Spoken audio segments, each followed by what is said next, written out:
Hello, welcome back to CinemaBurger, where I bring you movie reviews from a different perspective. We're back after a couple weeks from taking a break and stuff, but we're back with some new movie reviews. Today, we're here to talk about Raya and the Last Dragon. It was released in theaters and also on Disney Plus as part of the Premier Access line of movies. Now, fun fact, I went to go see Raya and the Last Dragon in theaters. This was the first movie I saw in theaters in 1 year, 2 months, and 13 days. I will be going back to the movies on a regular basis, so look out for reviews for things like Cruella, A Quiet Place Part 2, The Conjuring, A Devil Made Me Do It, and so on and so forth. I will still be doing movies that are released on streaming services as well here and there, but always trying to make sure I cover the movies released in theaters now that more movies are being released again. So let's talk about Raya and the Last Dragon. Now it stars Kelly Marie Tran, Awkwafina, Gemma Chen, Benedict Wong, Daniel Dae Kim, and also some smaller voiceover roles from Sandra Oh, Sung Kang, and Alan Tudyk. Now, the movie's about the land of Kumandra, which is made up of 5 tribes, each representing a part of a dragon. Now, 500 years prior, there was an evil force called the Rune that was stopped by 5 dragons, and it caused dragons to sacrifice themselves in order to save Kumandra. Now, it's years later, and all the 5 tribes are somewhat at war, and the leader of the realm called Heart wants to invite the other 4 to make peace. Now, there is this dragon crystal that the last dragon used to sacrifice itself to save the world, and it is the only thing keeping the Rune from escaping and destroying all of Kumandra. Now, the movie has great visuals and stuff, but it's the dialogue and, like, the lessons learned that annoy me in this movie. Like, Raya's father is very trustworthy of people, so he invites the rest of the tribes to, for like a peace offering, and one of them betrays them. And then, like, the Rune escapes, which is like this purplish looking, like, cloud. And apparently the Rune hates water, or, like, can be stopped by water, still let out. But what doesn't make sense to me is, if they had already captured all of the Rune into something like the size of, like, a giant, like, vase or something, why not just keep the Rune in a giant jug of water? Then it can never get out.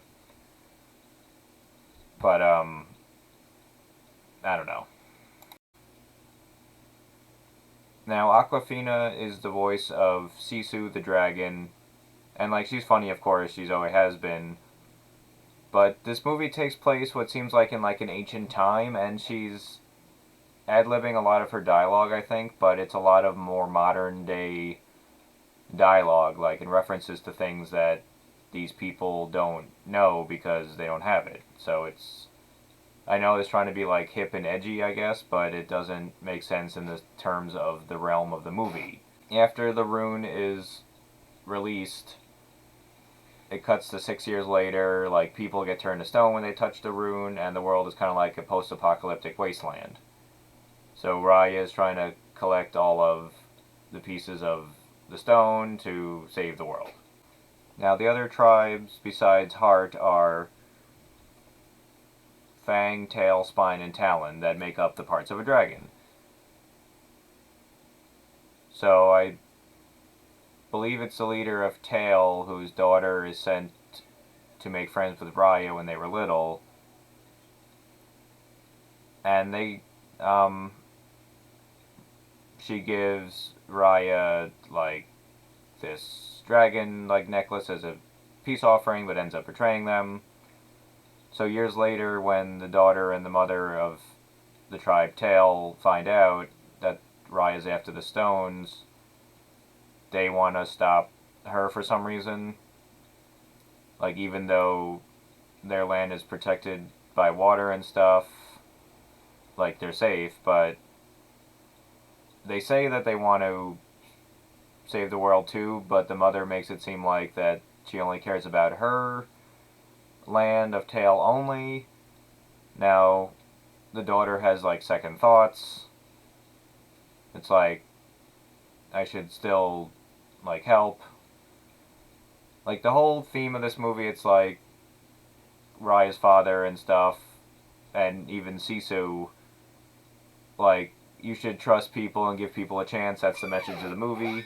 Now, that makes sense for a kids' movie and stuff, but also in the movie, like, people who are trustworthy get betrayed, so they're hesitant to trust people, which I like that idea, because it is more of a real-world life lesson than, oh, everyone's trustworthy, like, give everyone a chance, because unfortunately the world doesn't work that way.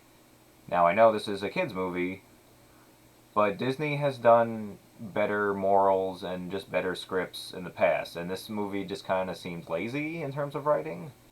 So along the way of Raya's journey, of course, there's a lovable animal friends. There's this big armadillo that she rides that helps them. They meet, like, some young kid who owns, like, a boat where he has a restaurant on. There's, like, this baby and these monkeys that originally try to rob them, but eventually help them. There's another old warrior who's last of his village, and they all eventually help Raya collect the 5 pieces and save the world. Now, near the end, the daughter comes back and there's, like, tension, and like, the mother of Tail is, like, sounds like she's gonna, like, betray everyone to, like, save her own village, and the daughter, like, goes against her to help Raya. But it would have been more interesting, because at the end, like, all the tribes come, after they save the world, all the tribes come together and, like, make peace, and Kumandra is, like, one again. But it would have been more interesting if the daughter of Tail had to actually go against her mother's wishes with consequences, like, maybe not kill the mother, but, like, the mother be put in jail or something. But, like, there's, like, no consequences at the end, really. Like, no one dies. It's, I mean, yeah, Disney movie, like, you kill parents and stuff, but, like, Raya's mother is, like, already dead when the movie starts, but still. It's like, I wanted to like the movie. Like, it looks fine, like, the animation is great, but the dialogue is annoying, in my opinion, and there's better life lessons that can be learned, and like I said, Disney has dealt with more adult, like, emotions and themes before, like Big Hero 6, Inside Out, Toy Story, all the Toy Stories, honestly. And this one, after, like, such more, like, deeper movies, this one just kind of feels lazy and shallow. So, I have to give Raya and the Last Dragon,